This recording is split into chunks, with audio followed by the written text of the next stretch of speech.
Empezamos un nuevo año y como siempre las personas comunicamos, informamos o decimos presencialmente o por las redes sociales que tenga un feliz año nuevo y que sea de dicha y prosperidad.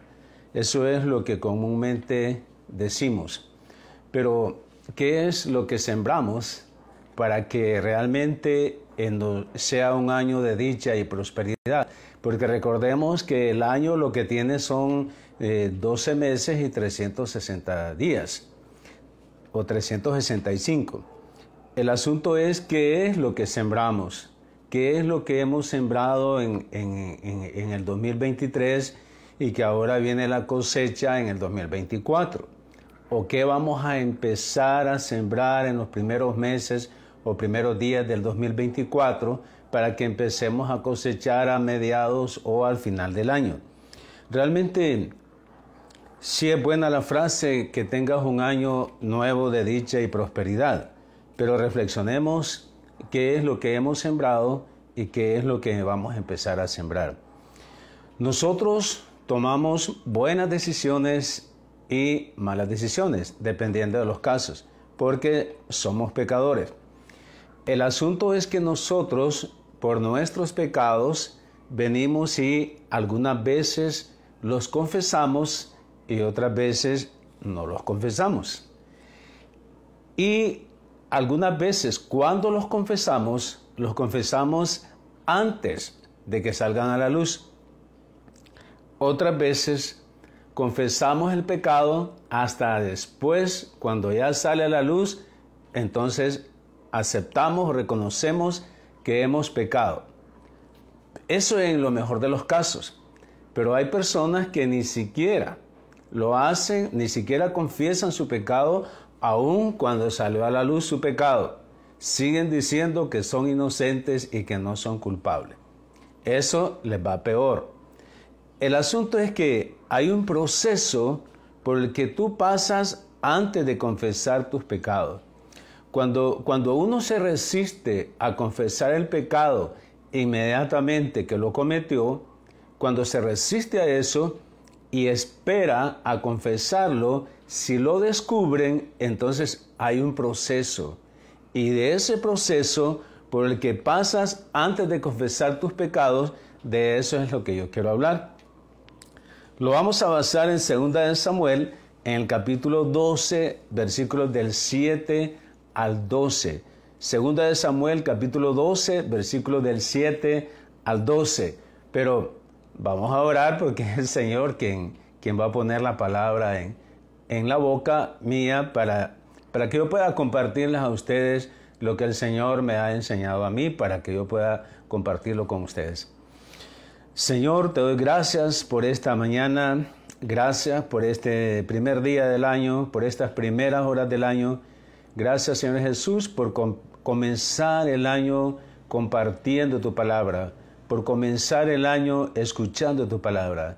Te ruego, Señor, que este tema sobre el proceso por el que pasamos antes de confesar los pecados, te ruego que tú abras el corazón mío y el de los oyentes para que tu palabra entre a nuestros corazones. Ponemos este tiempo en tus manos, Señor, y te rogamos que seas tú que nos enseñes, porque tu Santo Espíritu es el que nos convence, el que nos enseña, el que nos redarguye y el que nos instruye. Te damos lugar, Señor, para que seas tú el que incomodes nuestro corazón para saber en qué tenemos que doblar nuestras rodillas y orarte a ti. Te pido que nos enseñes a ser buenos oidores en este momento, en tu santo nombre. Amén. El proceso por el que pasas antes de confesar tus pecados. Y yo quiero mencionar aquí algunos puntos que vamos a tratar. Primero, tu pecado te perturba a ti y a las personas que tú influencias. O sea, mis pecados me confunden porque dice la palabra que tribulación hay cuando cometemos pecado. Hay confusión, hay turbación cuando nosotros cometemos algún pecado. Y también hay turbación o confundimos a las personas de nuestro círculo de influencia. Llámese a tu familia, tus amistades, tus compañeros de trabajo. O sea, los confundes, los perturbas con tus pecados. Y es interesante reconocer que somos pecadores y que siempre vamos a pecar, porque esa es nuestra naturaleza. Lo que estoy hablando es qué sucede cuando nosotros le fallamos a Dios, cuando cometemos alguna falta, algún pecado y no lo confesamos de inmediato. Entonces viene el pecado y nos empieza a perturbar, a atribular todo. Y además confundimos a las personas cuando no confesamos el pecado de inmediato. Ese es como el inicio del proceso por el cual pasas antes de confesar los pecados. 2, el Señor te recuerda de dónde has venido. Por eso es que hay como un sentimiento de culpa cuando el creyente peca o le falla a Dios, porque el Señor te recuerda de dónde has venido. Recordemos que el creyente es templo, es morada del Espíritu Santo. El Espíritu Santo vino a morar en el cuerpo del creyente. Entonces, ¿qué pasa con el Espíritu Santo? Es el que redarguye de pecado, es el que convence. Por eso es que al creyente, cuando pecamos, el Señor nos recuerda de dónde nos ha traído, de dónde hemos venido. Y número 3, el pecado está presente cuando rechazas lo que dice la palabra de Dios. O sea, cuando tú y yo rechazamos lo que dice la palabra, cuando lo hacemos a un lado, lo que estamos haciendo en ese momento, ¿verdad? Porque eso es lo que sucede. Cuando nos estamos deleitando, justo en el momento en que nos estamos deleitando en el pecado, lo que estamos haciendo es haciendo a un lado la palabra de Dios. Eso es lo que estamos haciendo. No me interesa lo que dice la palabra, porque justo en este momento yo me estoy deleitando en el pecado. Entonces lo que hacemos es que hacemos a un lado la palabra de Dios. O sea, nos alejamos de la luz. O sea, nos alejamos de la luz cuando nos estamos deleitando en el pecado. Nos estamos internando más en la oscuridad. El Señor recuerda de dónde hemos venido. El pecado está presente cuando rechazas lo que dice la palabra de Dios. O sea, el que reina en tu vida es el pecado. Porque cuando nos estamos deleitando en el pecado, estamos siendo esclavos del pecado. Entonces el que reina en mi vida en ese momento es el pecado. Entonces la palabra de Dios y el pecado, no podemos deleitarnos en las dos cosas al mismo tiempo. O haces a un lado el pecado, o sea, haces a un lado el pecado, o haces a un lado la palabra de Dios. Una de dos. Nos encontramos en esa decisión muchas veces cada uno de nosotros, los creyentes. En el siguiente punto es la condena por tus pecados. Recordemos que todo lo que el hombre siembra, eso va a cosechar. Es lo que yo digo siempre en estos tiempos de Año Nuevo. O sea, eso de decir dicha y prosperidad en este año, eso no es cierto. O sea, la dicha y la prosperidad no me va a venir. O sea, es condena por mis pecados. Cuando hacemos el bien, entonces va a haber bienaventuranza. Va a haber una condena por nuestros pecados. Y ya lo vamos a ver en qué consiste y cómo es. Y finalmente, vamos a estar hablando acerca de los pecados ocultos que salen a la luz. Los pecados ocultos que salen a la luz. Y como les decía, vamos a estar basando en 2 de Samuel, capítulo 12, versículos del 7 al 12. Para comprender este pasaje, les invito a que lean todo el capítulo 11 de 2 de Samuel. Porque lo que habla ahí, voy a mencionar nada más como resumen, los 3 protagonistas, que es David, Urías y Betsabé. Entonces ahí en el capítulo 11 habla acerca de lo que pasó con Betsabé y lo que pasó con Urías. Al final del capítulo 11, en el versículo 27, al final del versículo 27, dice: mas esto que David había hecho fue desagradable ante los ojos de Jehová. ¿Qué fue lo que David había hecho y que fue desagradable ante los ojos de Jehová? Número 1, cometió adulterio con Betsabé. Número 2, mandó asesinar a su esposo Urías para cubrir su pecado. Cometió 2 delitos. Y dice al final del versículo 27, en el capítulo 11, mas esto que David había hecho fue desagradable ante los ojos de Jehová. Ahora en el capítulo 12, del versículo 1 al 4, viene Dios y manda al profeta Natán. Y le dice Natán, el profeta Natán, a David: habían 2 hombres en una ciudad, un hombre rico y un hombre pobre. Entonces también los invito a que lean el capítulo 12 del versículo del 1 al 4. Y aquí lo que sucedió es que el hombre rico se estaba refiriendo a David, el hombre pobre se estaba refiriendo a Urías, y la cordera que se había sacrificado para darle, que el hombre rico recibió una visita, y para poder atender a la visita sacrificó la única corderita que tenía el hombre pobre. La sacrificó para poder atender a la visita que tenía el hombre rico. Entonces ahí vemos a los 3 protagonistas: hombre rico, David; hombre pobre, Urías; y la corderita, Betsabé. Ahora en el versículo 5 viene David y los encuentra, al hombre rico lo encuentra culpable de inmediato y dicta la sentencia. Dice el versículo 5 del capítulo 12: entonces se encendió el furor de David en gran manera contra aquel hombre y dijo a Natán: vive Jehová, que el que tal hizo es digno de muerte. Viene David y no solamente, inmediatamente dio por oficio, dio por hecho de que son culpables, sino que de un solo se fue a la sentencia. Entonces dice: por el adulterio y por el asesinato, ese hombre rico merece pena de muerte, porque David había leído el Pentateuco. Lo sabía muy bien. Y además, en la sentencia, dice en el versículo 6, y debe pagar la cordera con 4 tantos, porque hizo tal cosa y no tuvo misericordia. David, dictando la sentencia, da 2 penas por eso. Ahora vamos a lo que nos compete en el versículo 7 al 12. El proceso por el cual pasó David antes de confesar el pecado.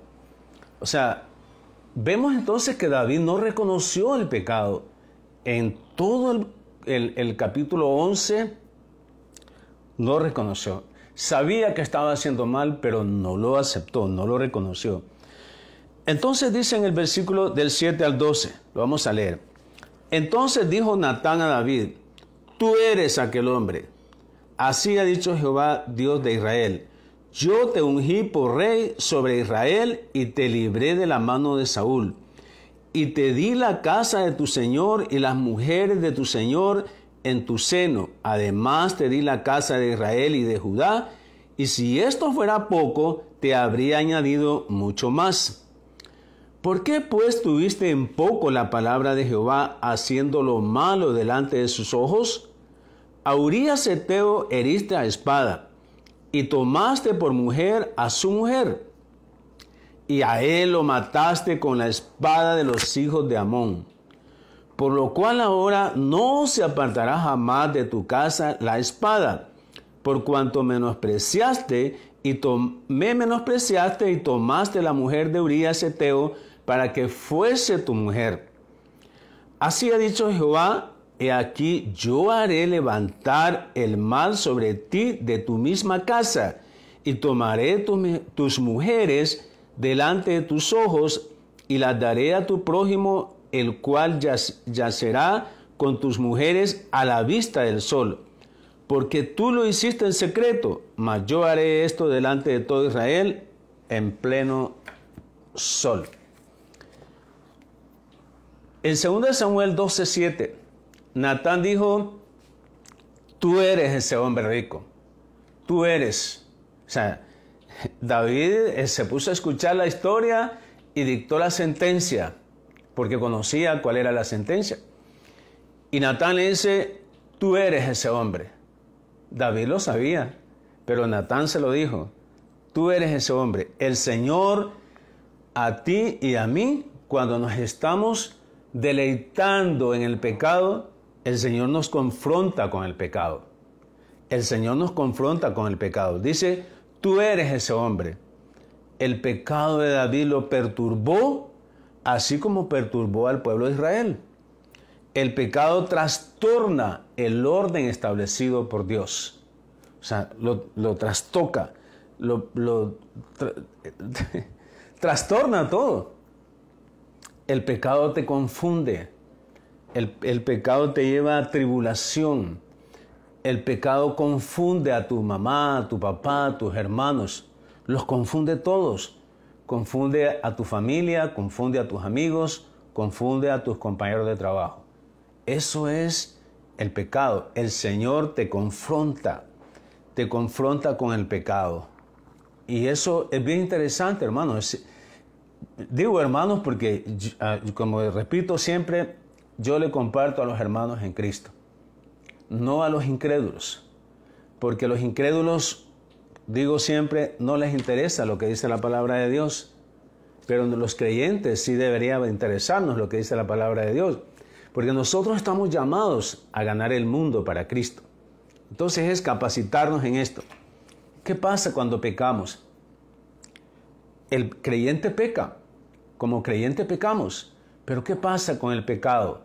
¿Vamos a confesarlo de inmediato o nos vamos a estar ahí reteniendo esa confesión? Nos vamos a perturbar todo, vamos a vivir angustiados, vamos a pasar angustiados, o sea, vamos a vivir como un impío, que el impío huye sin que nadie lo persiga. Así somos los creyentes cuando fallamos, cuando fallamos a Dios, cuando pecamos. Miramos, yo creo que ya se dieron cuenta que yo pequé. O sea, nos quedan viendo y pensamos que están hablando de nosotros, ¿verdad? Los vemos que están hablando y pensamos que están hablando de nosotros. No, yo creo que esa gente ya se dio cuenta que yo pequé. Y entonces tendemos a caminar así. Tendemos a caminar así. En el mejor de los casos. Pero en el peor de los casos camina así, aún sabiendo que no ha confesado su pecado. Pero siempre está pensando que los demás ya se dieron cuenta. El impío huye sin que nadie lo persiga. Y muchas veces nosotros así somos como creyentes. Andamos viendo así como que nos andan siguiendo. Como que ya se dieron cuenta las personas. No tenemos paz en nuestro corazón. Cuando nos estamos deleitando en el pecado, perdemos la paz. Por eso nos perturba. Entonces, cuando nosotros perdemos la paz, también hacemos que nuestra familia pierda la paz. Porque respondemos de mal humor, respondemos hirientemente, porque estamos confundidos, estamos atribulados. Entonces no sabemos cómo responder ante las personas. Y tendemos también a perturbar a nuestra familia por causa de que estamos perturbados por causa del pecado. Primera de Reyes 18:18. Los invito a que lo busquemos ahí. El asunto es que Acab estaba acusando a Elías, que Elías estaba perturbando al pueblo. Entonces viene Elías y le dice al rey Acab, tú has turbado a Israel, dejando los mandamientos del Señor para seguir tus deseos que se oponen a los del Señor. Tú y tu familia, le dice Elías a Acab, han rendido culto a las imágenes de Baal.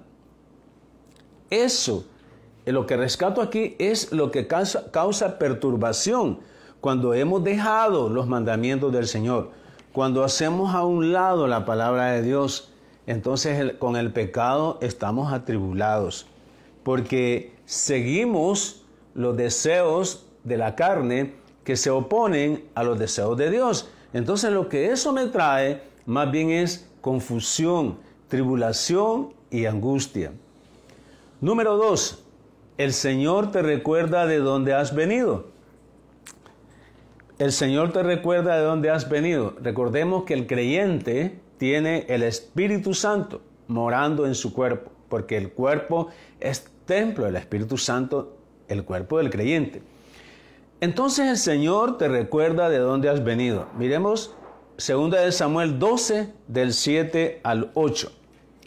Entonces dijo Natán: tú eres aquel hombre, así ha dicho Jehová, Dios de Israel. Yo te ungí por rey sobre Israel y te libré de la mano de Saúl. Y te di la casa de tu señor y las mujeres de tu señor en tu seno. Además, te di la casa de Israel y de Judá. Y si esto fuera poco, te habría añadido mucho más. Yo te escogí como rey de Israel y te libré del poder de Saúl. O sea, eso dice: también te entregué a tu ciudad la casa de tu señor y las mujeres de tu señor, y te di la casa de Israel y de Judá, y te hubiera dado mucho más. Y eso es lo que yo me pongo a pensar en nosotros los creyentes, cómo somos de influencia ante las personas. Cuando nosotros servimos, los creyentes, cuando servimos a las personas, bien sea porque los invitas a tu casa a leer la palabra, o les das el evangelio, o estás siguiendo un proceso de discipulado con ellos, entonces tú estás siendo de influencia en esas personas. En el caso de nosotros, los pastores, o cuando le pedimos a un hermano que comparta en el púlpito, estamos siendo de influencia para otros. Estamos siendo de influencia. Y el Señor me recuerda a mí de dónde me ha traído, de dónde me ha sacado, de dónde me sacó. Los que me conocen a mí, especialmente en mi pueblo, allá en el Golfo de Fonseca de Honduras, en la isla del Tigre, en Amapala, que es donde yo nací, y crecí hasta mis 17 años. Los que me conocen, allá saben quién soy, cuáles son mis orígenes, y después en todo el proceso, los que me conocieron hasta la edad que tengo. Muchas personas me conocen.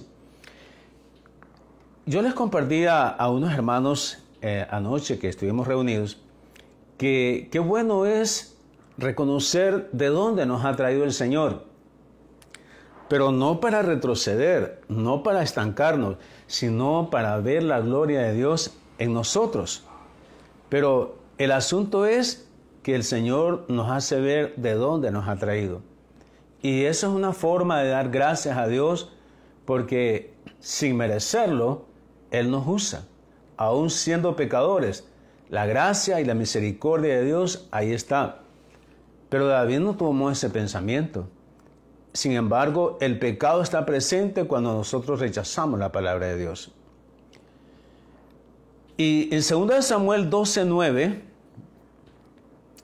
en 2 Samuel 12:9 dice: ¿por qué pues, 2 Samuel 12:9, por qué pues tuviste en poco la palabra de Jehová haciendo lo malo delante de tus ojos? A Urías Heteo heriste a espada y tomaste por mujer a su mujer, y a él lo mataste con la espada de los hijos de Amón. Le dice: ¿por qué? ¿Por qué? Le dice Dios a David por medio del profeta Natán. ¿Por qué pues tuviste en poco la palabra de Jehová? ¿Por qué la hiciste a un lado? Si tú conocías muy bien la palabra de Dios, ¿por qué la hiciste a un lado, haciendo lo malo ante los ojos de Jehová? Fíjense, interesante. Hacemos a un lado la palabra de Dios cuando queremos hacer lo malo, cuando le queremos dar rienda suelta a nuestros deseos insaciables de la carne. Hacemos a un lado la palabra de Dios. Pero Dios le dice a David por medio de Natán: ¿por qué lo hiciste? ¿Por qué ignoraste las Escrituras cuando estabas haciendo esos dos pecados que ya los menciono? 1. Has asesinado a Urías elitita, usando a los amonitas para matarlo. Esto fue terrible, porque no solamente lo mandó para que lo hirieran y lo mataran, sino que usó la espada del enemigo para que matara a una persona de su mismo ejército. Óigame, eso es traición. Eso es traición. Eso es un gran pecado que merecía pena de muerte.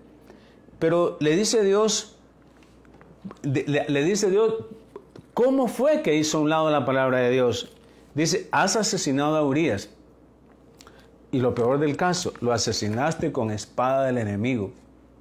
Y número 2, te has apoderado de su mujer. Te has apoderado de su mujer. Y aquí te has apoderado de su mujer. Y es que David vino y él creyó. Él pensó que como Urías ya estaba muerto, entonces que él iba a tapar todo, apoderándose de la mujer, tomando propiedad de ella, pero la artimaña, lo que hizo, los planes que hizo para que eso sucediera, fue lo que no fue agradable ante los ojos de Dios. O sea, no fue algo natural. Cuando estaba estudiando este pasaje, precisamente, me estaba acordando de unos amigos que ellos ya tienen 90 años, que tenemos una muy buena relación, mi esposa y yo, y ellos se conocieron divorciados. Se habían casado uno al otro y luego quedaron viudos, perdón, no divorciados, quedaron viudos y luego ellos se casaron. Se casaron, pero fue que a él se le murió su esposa y a ella se le murió su esposo. Entonces, eso fue hace 30 años, se casaron y tienen 30 años de estar juntos. Entonces, ahí no hubo manipulación, ¿verdad? No fue que uno mandó a matar al esposo de ella o ella mandó a matar a la esposa de él para poderse casar. O ambos mataron a sus esposos. No, no fue así. Fue que la esposa de él se murió y el esposo de ella se murió y luego ellos se casaron. Entonces aquí no es tanto lo que David se quedó con Betsabé, sino la forma, lo que hizo para poder quedarse con Betsabé, el asesinato que cometió. De esa forma le dice, has hecho lo malo delante de los ojos de Jehová, delante de mis ojos, le dice. Y le menciona esas dos cosas. Veamos ahora la condena por tus pecados. Siempre hay una condena por los pecados. ¿Por qué? Porque Dios es justo. Dios es justo. O sea, lo que uno siembra, eso cosecha. Queremos en el 2024 dicha y prosperidad, pero si sembramos lo malo, vamos a cosechar lo malo. Nadie que siembra limones le nacen manzanas. ¿Cómo es que vamos a empezar a sembrar limones en el 2024 y queremos que al final, el 31 de diciembre, recibir la cosecha manzanas? Y hemos sembrado limones en todo el año. Entonces no podemos, eso no se puede hacer, porque lo que el hombre siembra, eso cosecha. Tenemos el resultado de nuestros pecados. Segunda de Samuel 12:10. Por lo cual ahora no se apartará jamás de tu casa la espada, por cuanto menospreciaste y tomaste la mujer de Urías Heteo para que fuese tu mujer. Segunda de Samuel 12:10. Jamás, le dice Dios, se apartará de tu casa la violencia. Jamás se apartará de tu casa la violencia. Aquí viene la justicia de Dios. Porque recuerden que David dictó sentencia por lo que hizo el hombre rico. Pero David dijo merece pena de muerte. Y en realidad David merecía pena de muerte. Pero Dios le dice, tú no morirás. ¿Verdad? Tú no morirás, le dice Dios por medio del profeta Natán a David. O sea, Dios tuvo misericordia. ¿Dejó de cumplirse la justicia? No se dejó de cumplir. Lo que pasa es que Dios tuvo misericordia y le dice, tú no morirás. Y aquí, en el versículo 10, le dice cuál es la justicia de Dios, cuál es la sentencia de Dios. Dice, jamás se apartará de tu casa la violencia, puesto que me has menospreciado, le dice, has hecho a un lado la palabra de Dios. Entonces, por esos dos pecados, no se apartará de tu casa la violencia. ¿Cómo me has menospreciado? Al apoderarte de la esposa de Urías elitita para hacerla tu mujer. Lo malo fue los medios que usó David para poner bajo su poder a Betsabé. Es cierto, el adulterio es pecado, pero aquí cuando dice al apoderarte, esa es la forma como la hizo suya, cómo la llevó al palacio para que fuera una de su mujer, la forma que David usó. Eso es lo que Dios estaba refiriendo. Porque me has menospreciado, has menospreciado. Heriste y mataste a Urías para poder apoderarte de Betsabé. La forma como lo hiciste no fue la correcta. La forma como lo hiciste, eso hizo que tú me has menospreciado. Has hecho a un lado mi palabra. Y esa es la condena. Esa es la condena, hermanos. Jamás se apartará de tu casa la violencia. Jamás, le dice Dios a David. Y hay una condena para nuestros pecados. Si bien es cierto, nosotros podemos decir, soy salvo por gracia, por medio de la fe. O sea, ya recibí a Cristo como mi único Salvador y tengo vida eterna. Eso es cierto. Pero ¿qué hay de lo que sembramos? ¿Cuáles son la cosecha?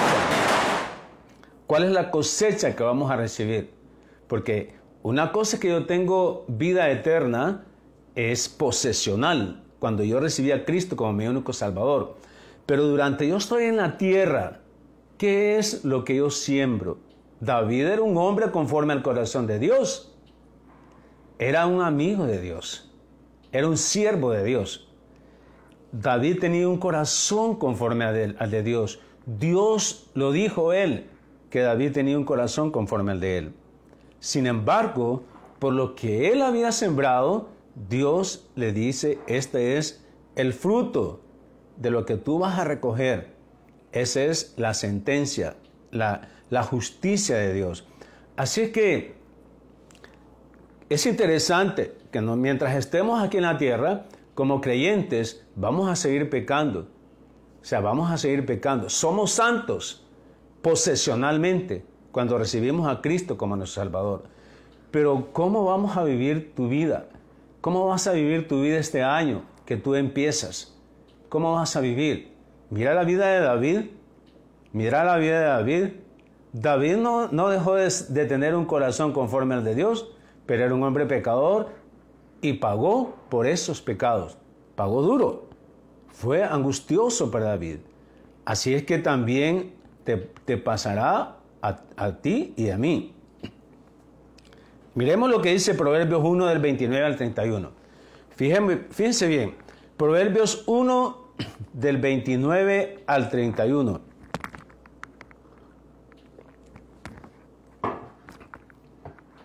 Desprecian la sabiduría y no quieren honrar al Señor. No desean recibir mis consejos, desprecian mis correcciones. Eso es lo que pasa. Dice, desprecian la sabiduría y no quieren honrar al Señor. No desean recibir mis consejos, desprecian mis correcciones.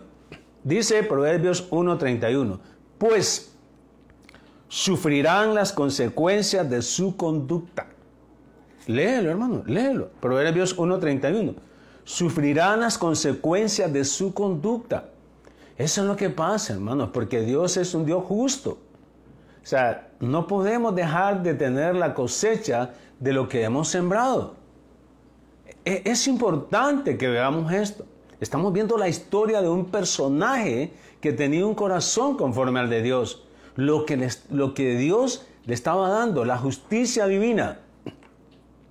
Y Proverbios que escribió su hijo, Salomón, dice, sufrirás las consecuencias de su conducta. Eso es la justicia de Dios. Deuteronomio 7 del 10 al 11, que David lo conocía muy bien. Deuteronomio 7 del 10 al 11, dice, el Señor no duda en castigar ni en destruir a quienes lo rechazan.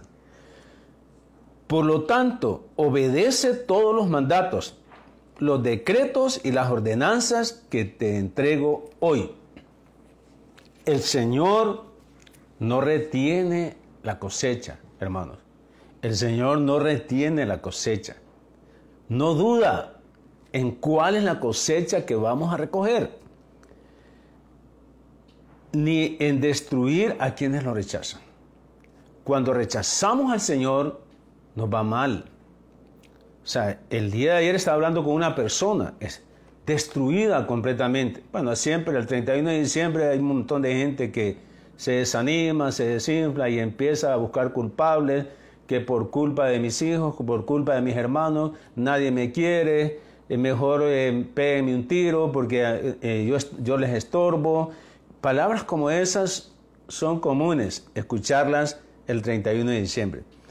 Pero porque no queremos recoger la cosecha. Eso es lo que pasa. Sembramos mal y queremos recoger el bien. No se puede.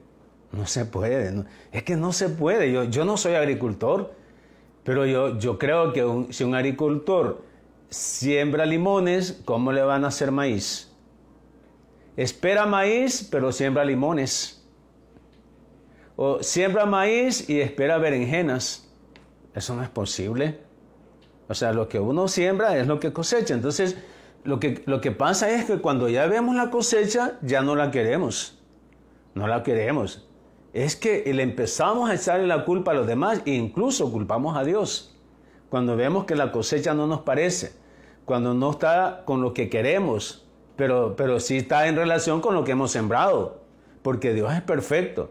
O sea, siempre lo que cosechamos tiene relación con lo que sembramos.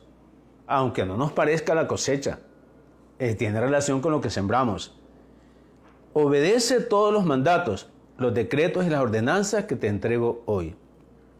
Si no quieres que te vaya mal, si no quieres una cosecha mala, entonces tienes que hacer una buena siembra. Tienes que hacer una buena siembra. Obedece los mandatos y los decretos, las ordenanzas que el Señor nos da en su palabra. Hermanos, no hay ninguna diferencia en los creyentes. Tenemos el Espíritu Santo. Entonces lo único que tenemos que hacer es tomar decisiones de venir y leer las Escrituras y orar. Este año yo voy a empezar a leer las Escrituras. Voy a empezar a orar. Voy a empezar a someter todos mis pensamientos, someterlos a la palabra de Dios. Voy a empezar a echar todas mis ansiedades sobre el Señor, porque Él es el único que tiene cuidado de mí. Someter todos mis pensamientos a la obediencia de Cristo. Echar todas mis ansiedades sobre Cristo, porque Él es el único que tiene cuidado de mí. Eso es lo que debemos de estar haciendo al principio de este año. No esperar que este año va a ser de dicha y prosperidad. No, nada de eso. Nada de eso. Veamos el punto número 5. Los pecados ocultos salen a la luz. Si hay algo que al creyente lo detiene, si a ustedes y a mí, como creyentes, lo que nos detiene son los pecados ocultos. Y eso es lo que estaba pasando con David. David estaba manteniendo en oculto todo eso, toda esa situación hasta que llegó Natán. Todo lo estaba manteniendo en oculto, entre comillas, ¿verdad? Porque sabían los sirvientes del palacio, porque eran los mensajeros que él tenía. O sea, que sí se sabía. Por eso él tenía confundido a la gente que vivía ahí en el palacio. Los pecados ocultos salen a la luz. Siempre. Siempre. Segunda de Samuel 12, del 11 al 12. Segunda de Samuel 12, del 11 al 12. Así ha dicho Jehová: He aquí yo haré levantar el mal sobre ti de tu misma casa, y tomaré tus mujeres delante de tus ojos, y las daré a tu prójimo, el cual yacerá con tus mujeres a la vista del sol. Porque tú lo hiciste en secreto, mas yo haré esto delante de todo Israel a pleno sol. Dice, esto dice el Señor: por lo que tú has hecho, número 1, haré que tu propia familia se rebele en tu contra. Eso es lo que realmente pasó. Dios le está diciendo a David a través de Natán: haré que tu propia familia se rebele en tu contra, número 1. Y número 2, ante tus propios ojos daré tus mujeres a otro hombre, y él se acostará con ellas a la vista de todos. Ya saben quién hizo eso, un hijo de David. Dice, ante tus propios ojos daré tus mujeres a otro hombre, y él se acostará con ellas a la vista de todos. Voy a hacer que el mal contra ti surja de tu propia familia. Eso es lo que le está diciendo Dios. Yo voy a hacer que el mal surja contra tu propia familia. Y número 2, en tu propia cara tomaré a tus mujeres y se las entregaré a uno de tu familia, el cual se acostará con ellas a plena luz del sol. Angustia. Cuando recibimos las consecuencias del pecado, viene la angustia. Tribulación, cuando no lo hemos confesado. Y cuando ya nos dicen cuáles son las consecuencias, viene la angustia. Todo lo que está en oculto va a salir a la luz. Todo lo que está debajo del cielo va a salir a la luz. Y el asunto es que tenemos las consecuencias y viene la vergüenza. Viene la vergüenza por esos pecados que hemos tenido en oculto y que salen a la luz. Confesémoslos, hermanos, confesémoslos. Hay consejería para eso. Hay consejería para que oremos juntos y nos podamos identificar. Porque la palabra la llevamos a los no creyentes, personas pecadoras como ustedes y como yo, con la diferencia que hemos creído que Cristo perdonó nuestros pecados. Somos justos delante del Padre. Y esa es la verdadera justicia de Dios que estamos promoviendo a los creyentes. Tú lo hiciste en secreto, le dice Dios a David en el versículo 12 del capítulo 12 de 2 de Samuel. Tú lo hiciste en secreto, pero yo haré que esto suceda abiertamente a la vista de todo Israel. Eso es. Y no queremos eso. ¿Verdad que tú no quieres eso? Ni yo tampoco, ¿verdad? Yo no quiero que mis pecados salgan a la luz. Que qué feo, ¿verdad? Lo que Dios le está diciendo a David, pero esa es la justicia de Dios. Pero tenemos que confesarlos, hermanos. O sea, el que confiesa sus pecados y se aparta, alcanza misericordia.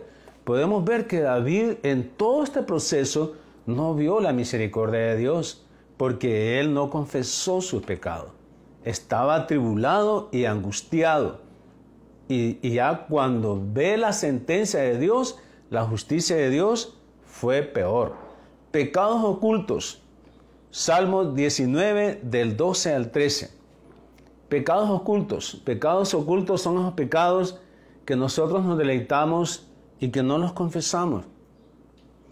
Si bien es cierto, y yo estoy de acuerdo, confesémoselo a Dios, que es el que perdona mis pecados, pero es importante la consejería, es importante que tú hables con alguien que te va a aconsejar, confiésale esos pecados ocultos. Te va a costar al principio, pero vas a sentir una descarga, una liberación cuando tú se lo confiesas a alguien que te va a ayudar. O sea, a alguien que te va a ayudar. Yo dentro de el día viernes voy a cumplir 63 años. Y yo le doy gracias a Dios porque cuando yo no sé qué hacer, yo toco puertas. con quién hablar. Y no solamente para asuntos de mis hijos, cómo tratar asuntos de mis hijos, cómo tratar asuntos de mi esposa, sino cómo tratar asuntos de mi propia vida. Porque eso es lo que pasa con el creyente, con el hombre, que es la cabeza de la mujer. O sea, nosotros tenemos que ver cómo le damos dirección a la mujer, a los hijos, cómo los traemos a los pies de Cristo. Pero para traer a mi esposa y a mis hijos a los pies de Cristo, yo tengo que buscar al Señor primero. Y para eso yo tengo que buscar ayuda. Yo tengo que buscar ayuda. Y por eso yo me someto a consejería. Y yo me someto a consejería. Y eso a mí me descarga. Yo sé que uno vuelve a caer, ¿verdad? Vuelve a caer porque somos pecadores. 7 veces cae el justo, pero se vuelve a levantar. El asunto es que tú tienes que buscar a alguien que te ayude. Porque no puedes mantener esos pecados ocultos ahí. Salmo 19 del 12 al 13. ¿Cómo puedo conocer todos los pecados escondidos en mi corazón? ¿Cómo me puedo dar cuenta de eso? Dice David. Límpiame de estas faltas ocultas. Límpiame, Señor. Renuévame. Ahí lo vamos a ver después en el capítulo 50 de los Salmos.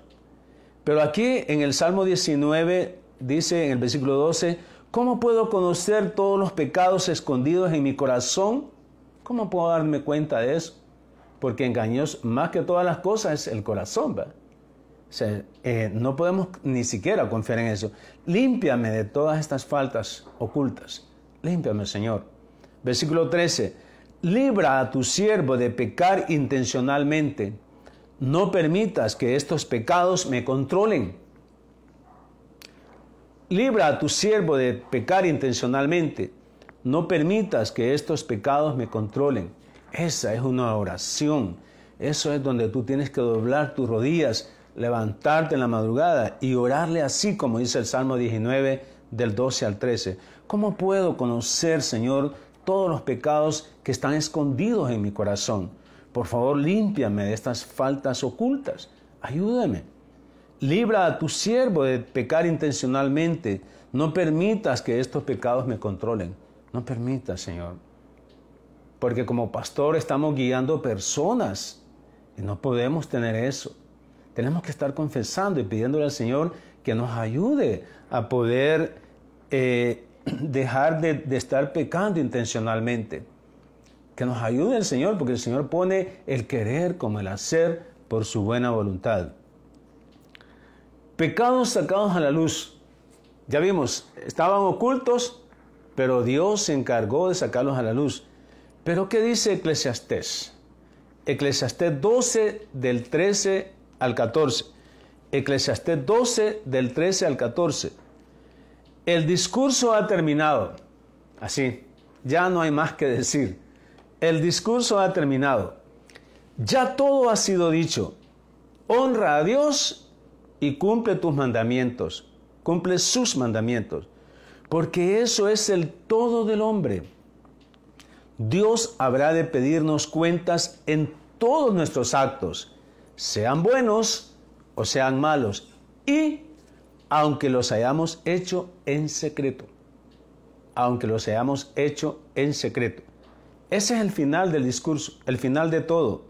Ya todo está dicho. Honra a Dios y cumple sus mandamientos. Pidámosle al Señor, hermanos. Si el Señor dice que sus mandamientos no son gravosos, Él dice eso. Y si lo dice, hay que creerlo. Dice que pongamos su yugo, que nos pongamos su yugo. O sea, el yugo está para 2 oportunidades. O sea, ¿han visto los yugos? Está para 2 bueyes. El buey amaestrado y el buey que necesita ser amaestrado. Y el Señor dice, yo estoy en un lado, ponete tú aquí. Ponete tú aquí. Mi yugo es fácil y ligera mi carga. Entonces, pongámonos el yugo del Señor, porque dejémonos guiar por la palabra de Dios. Eso, porque eso es el todo del hombre. El todo tuyo y mío es ponernos en el yugo del Señor, que es ligero, es fácil y ligera su carga. Dios habrá de pedirnos cuentas en todos nuestros actos. Dios lo va a hacer, sean buenos o sean malos. Y aunque hayamos hecho en secreto, el Señor es el que, así como lo hizo con David, lo confrontó y le dijo cuál era la justicia de él. Así que así pasa con nosotros. El Señor nos confronta y nos dice cuál es su justicia. ¿Qué hemos visto? El proceso por el que pasas antes de confesar tus pecados. Algunas personas confiesan sus pecados antes de que salgan a la luz. Algunos creyentes. Otros los confiesan hasta que ya salieron a la luz. Pero que eso es lo mejor. No importa que esperemos a que salgan a la luz, como en el caso de David. David esperó a que sus pecados salieran a la luz, que es, vamos a ver en otro tema, la confesión de David de sus pecados. Pero tuvo que esperar que salieran a la luz. El peor de los casos es que ni siquiera confieses tus pecados aun cuando salen a la luz. Sigues diciendo que eres inocente. Eso es lo peor, porque eso es soberbia, eso es prepotencia, y el Señor te va a mantener ahí, te va a mantener humillado, porque no quieres reconocer tus pecados aun cuando salen a la luz. Gracias al Señor, porque somos pecadores y aún así Él nos usa. Pero seamos rápidos, no seamos tardos en confesar los pecados, seamos rápidos, no esperemos a pasar por tribulaciones y angustias y estar como el impío que huye sin que nadie lo persiga. Confesemos el pecado, no esperemos a que salgan a la luz. Y bueno, y si tú esperas a que salgan a la luz, pues también es bueno. Como decía, lo peor es que no los confieses o no aceptes que has fallado. Pero Dios es bueno. Dios es bueno, Él es justo, pero es misericordioso. Y lo vimos cuando Jesucristo murió en una cruz y pagó nuestros pecados. Él nos presenta justos delante del Padre, aún siendo pecadores, creyendo en Cristo. Mas a todos los que le recibieron, a los que creen en su nombre, les dio potestad de ser hechos hijos de Dios. Por causa de Cristo, somos presentados justos delante del Padre. Oremos. Señor, gracias. Gracias, Señor Jesús, por tu palabra. Gracias por hacernos entender este proceso por el que pasó David antes de confesar sus pecados. Te agradecemos por enseñarnos que tenemos que empezar un año 2024 sabiendo que sembramos tu palabra, que regamos tu palabra y que vamos a cosechar los beneficios de sembrar tu palabra en nuestras vidas. Que ya dejemos de pensar que este año nos va a traer dicha y prosperidad. Que nos concentremos a considerar tus mandatos, tu palabra en todas las decisiones que tomemos para que nos vaya bien, para que prosperemos en todo lo que emprendamos para tu honra y para tu gloria. Amén. Que el Señor les bendiga y será hasta la próxima. Bendiciones.